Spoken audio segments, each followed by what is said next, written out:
Hi everyone, and welcome to the last video in the Teaching Tips series.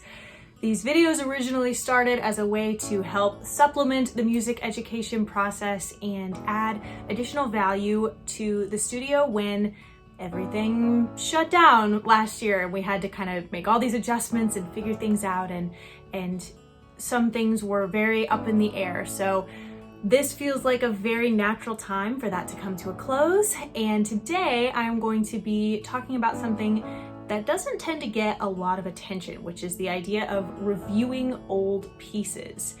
And so I'm going to be answering two questions today. The first is, what should the review process look like? And second, why does it matter? So here we go. So the review process, a lot of people tend to neglect this part of their musical development because our focus in lesson time is very much about addressing current repertoire and current exercises and developing the instrument with those current things. And then once we've kind of gotten to a place where we can move on from them, we move on and we go on to something new and something different. And should those older things just vanish and disappear completely? I don't think so, but that can take a little bit of active inclusion to how you want to go about making sure that you don't lose everything that you've worked so hard on. Because really, once you've put in all the hard work, if you only ever stay in this gritty learning stage of the process, you really lose out on a lot of the enjoyment that comes from having mastered some things. So if you're one of my students, you have in your music binder a review list.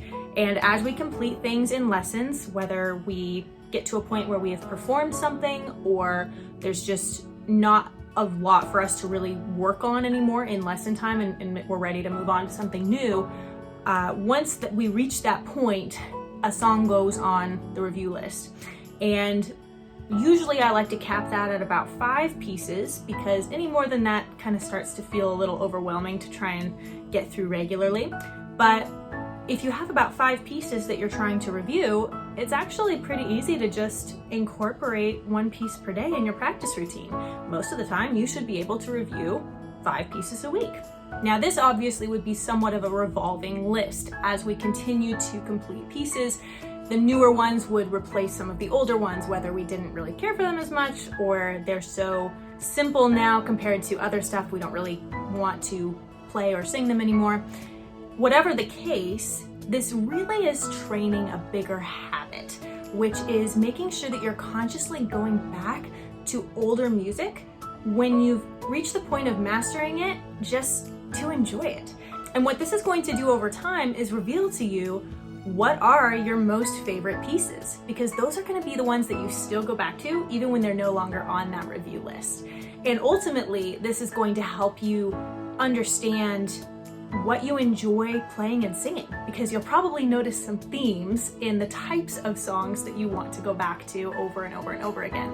And whether or not they're on this little piece of paper that we use to keep track of our review list, you're building this habit of enjoying the music that you worked so hard to learn. So what does this practically look like? What should the review process actually look like? Well, what I usually recommend to students is to actually start your daily practice routine with something off the review list. This is going to help your practice feel a little bit less intimidating. You're going to start with something easy and familiar, and it helps you maintain that confidence that you still have the consistency and the accuracy and flexibility that you need to go back and still be able to do those older pieces. For voice students, this should actually happen after you've done your vocal warm-ups for the day. So this is more of an extension of the warm-up process. For both instruments, it really does help kind of get you warmed up and ready to go to work on some of the more challenging things that we're currently doing in our lesson time. This is really easy to incorporate without a lot of effort. You're going to be able to review all of these older pieces just in the course of your regular practice.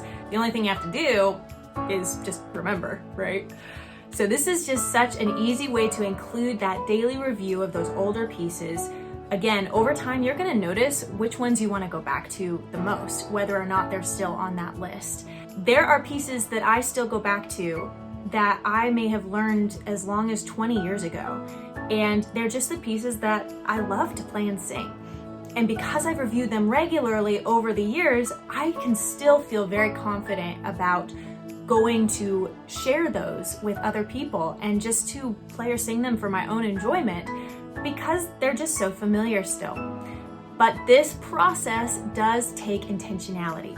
It doesn't take a lot of effort, but you have to be intentional. It will not happen on accident.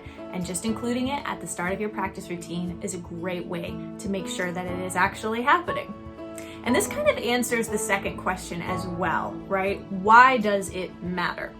And the truth is, if you don't really care to be able to play or sing anything other than what you're currently learning, it doesn't.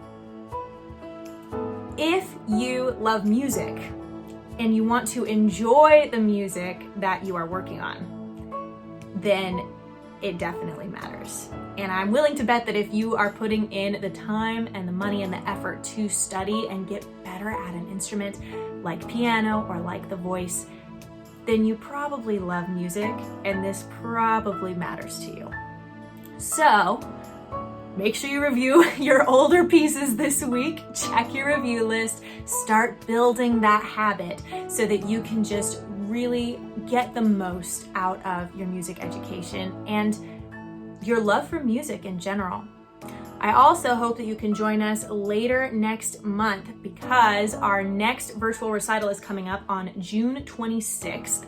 That will be the date of the YouTube premiere. And I am so excited because it will be all duet and ensemble pieces. It's going to be so fun, so cool. I hope that you can enjoy it with us. Thank you so much for watching, and I will see you there.